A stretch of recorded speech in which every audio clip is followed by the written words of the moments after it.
Hello दोस्तों, MS classes में आप सबका स्वागत है। आज हम लोग जो है कक्षा 12 का मैथ का महत्वपूर्ण प्रश्न करने जा रहे हैं और इसमें जो है हम लोग जो है वो क्वेश्चन करने जा रहे हैं आज जो 2024 में पूछा गया है।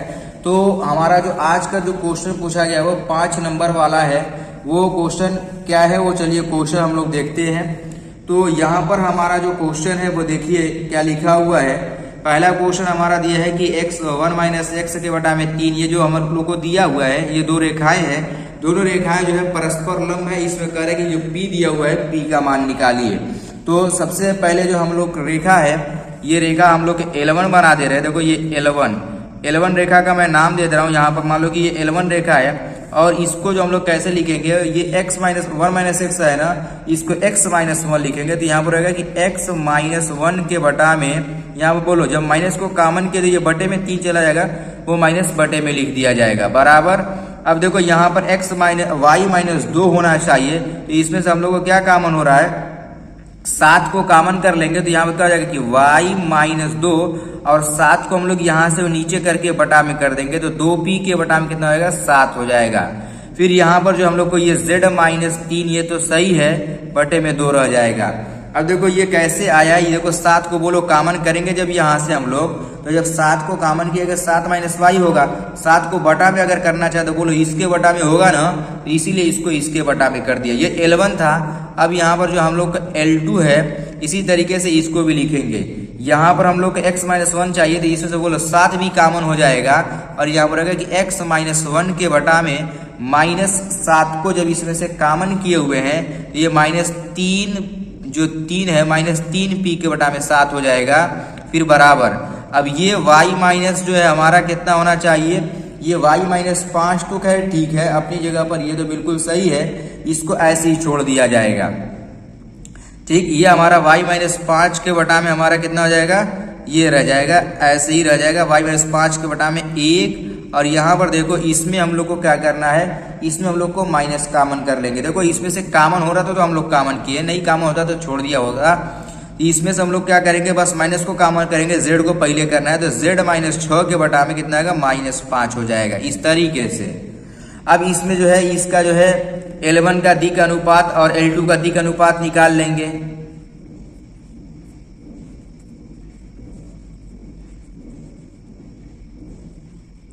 देखो L1 का दिक् अनुपात हमारा क्या हो जाएगा, A1 का मान कितना है, माइनस 3 है।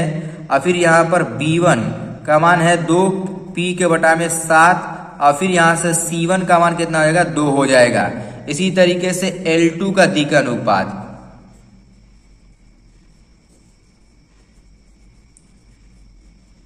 L2 का दिक् अनुपात यदि अगर करेंगे तो इसमें से बोलो A2 का मान हमारा कितना का, माइनस 3p के बटा में 7 और फिर यहाँ से B2 का मान हमारा होगा 1 और C2 का मान होगा हमारा माइनस 5 हो जाएगा। ठीक, अब देखो लंब के लिए क्या होता है, परस्पर यदि अगर लंब हो तो इसकी क्या कंडीशन होती है, देखिए यहाँ पर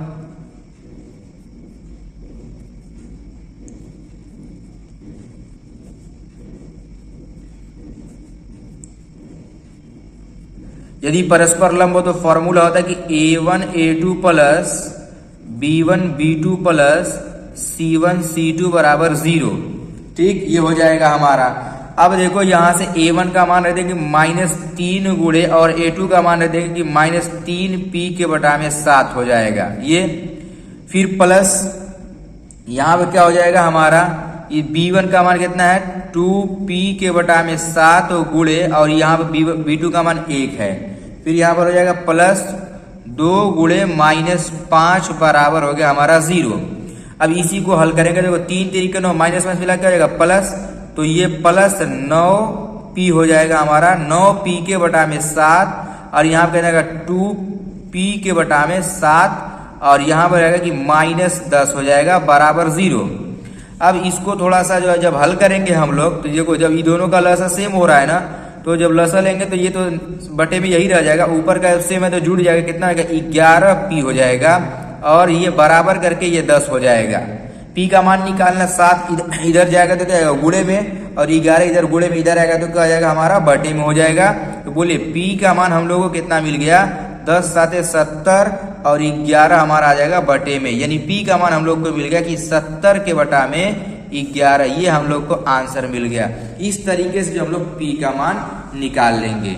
अब चलिए एक और क्वेश्चन है, इसको भी देख लेते हैं। ये भी 2024 में पूछा गया है। देखिए ये वाला जो प्रश्न है ना, ये वाला भी प्रश्न 2024 में पूछा गया है और ये भी जो है 5 नंबर में क्वेश्चन पूछा है। अब देखिए इसको कैसे जो है हम लोग हल करते हैं। तो क्वेश्चन में क्या कह रहा है कि रेखाएं दिए हुए L1 और L2 के बीच की दूरी, यहाँ पर न्यूनतम दूरी ज्ञात कीजिए जिनके सदिश समीकरण निम्नवत हैं। देखिए इसके सदिश समीकरण यहाँ पर लिखा नहीं है, छूट गया है। मैं सदिश समीकरण को लिख दे रहा हूँ कि वो सदिश समीकरण क्या दिए गए हैं। ठीक है, तो चलिए मैं लिख दे रहा हूँ कि यहाँ पर इसमें सदिश समीकरण जो दिया हुआ कि वेक्टर R बराबर हमारा दिया हुआ है कि I प्लस J और फिर यहाँ प्लस लैम्डा और यहाँ पर है कि 2I minus J plus K। और जो दूसरा हमारा है कि R वेक्टर R बराबर ये जो दूसरा वाला दिया है कि 2I plus J minus K और फिर यहाँ पर हमारा है प्लस म्यू और यहाँ पर हमारा कि 3I और माइनस 5J प्लस 2K, ये हमारा क्वेश्चन है। ये 2024 में, 20 में और 19 में ये भी 5 नंबर में क्वेश्चन पूछा गया है। ये है हमारा। अब इसमें से जो हम लोगों को निकालना क्या है, निकालना यह है कि इसके बीच की न्यूनतम दूरी। तो न्यूनतम दूरी के लिए जो फार्मूला होता है, पहले फार्मूला बता दूं। न्यूनतम दूरी की अगर बात करें तो न्यूनतम दूरी के लिए जो फार्मूला होता है वो ये होता है B1 क्रॉस B2 और फिर यहां पर हमारा हो जाता है A2 माइनस A1 और बटे में B1 क्रॉस B2 और इसका हमारा है यहाँ पर मॉड और फिर यहाँ पर देखिए पूरे का मॉड है। इस तरीके से हम लोग को ये फार्मूला होता है।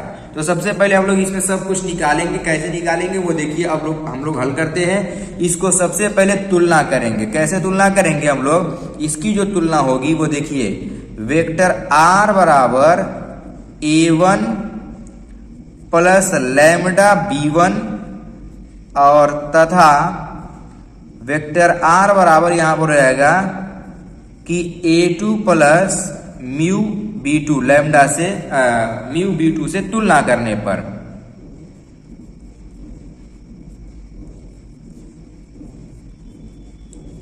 इससे तुलना किया जाएगा पहले, उसके बाद तब जाकर के हम लोग हल करेंगे। चलिए तुलना करते हैं हम लोग। तो तुलना करने पर देखिए इसमें जो मान हम लोग को मिल रहा है A1 का मान हम लोग को जो मिला वेक्टर A1 का जो मान हम लोग को यहां से देखने को मिला, देखो ये A1 हो जाएगा, पूरा हमारा A1 है। A1 का मान कितना आएगा कि I प्लस J और यहां से देखो B1 का मान हम लोग को कितना मिला 2I माइनस J और यहां पर रहेगा प्लस K और A2 का मान हम लोग को कितना मिल जाएगा, तो A2 का मान हम लोग को जो मिला वो ये वाला 2I plus J minus K और जो B2 का मान है हमारा कितना कि 3I माइनस 5J और प्लस 2K, ये हम लोग को जो है इसका मान मिल गया। A1 B1 और A2 B2 का मान हम लोग निकाल लिए।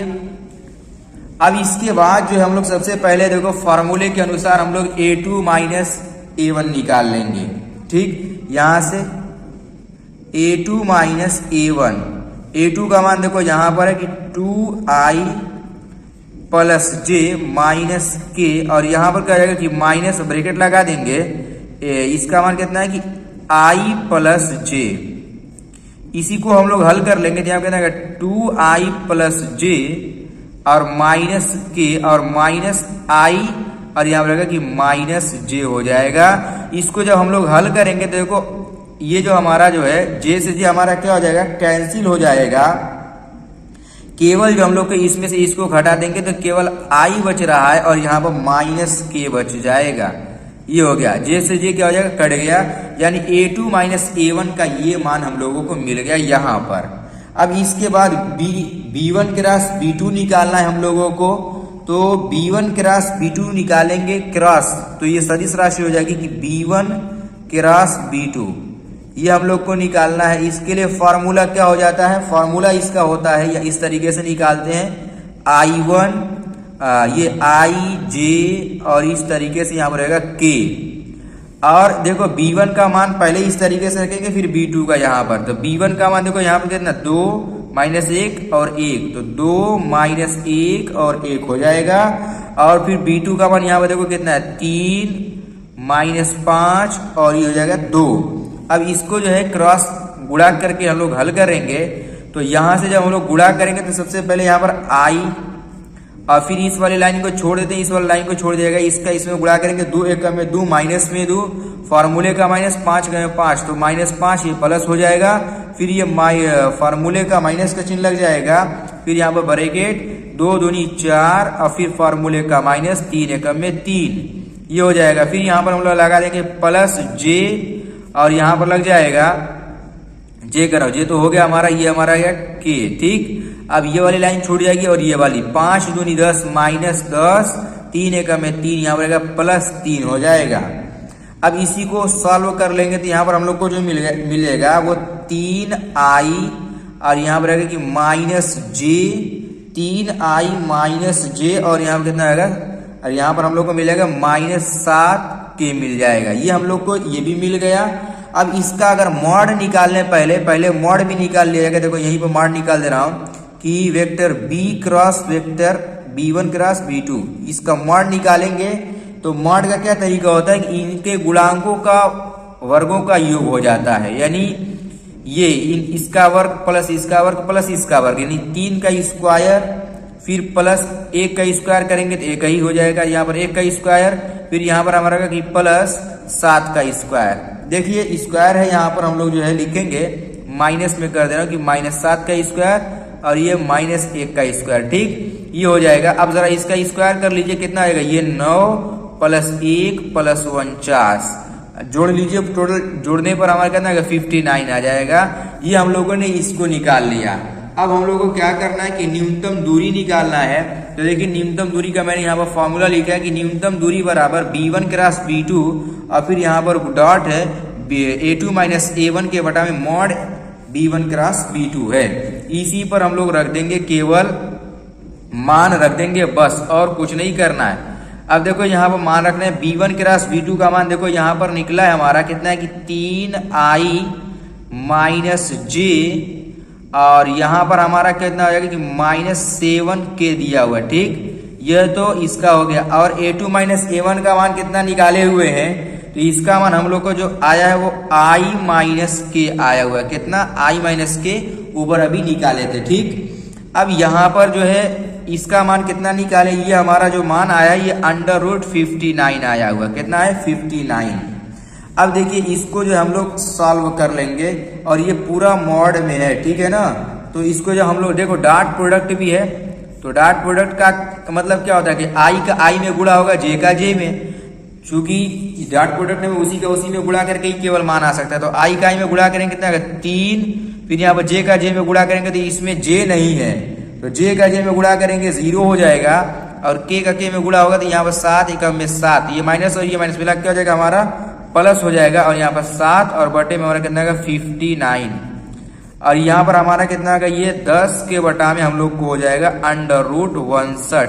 ये हमारा हो जाएगा इकाई दूरी है ना, तो इसका मात्रा कुछ ना कुछ लिखना होगा, इकाई लिख दिया। इस तरीके से जो है हम लोग इसके क्वेश्चन को लगाएंगे। उम्मीद है कि क्वेश्चन समझ में आ गया होगा। अगर समझ में नहीं आया तो आप लोग दोबारा से एक बार वीडियो देख लीजिए, उम्मीद है कि जरूर समझ में आ जाएगा। तो चलिए अब हम लोग अगले वीडियो में मिलते हैं।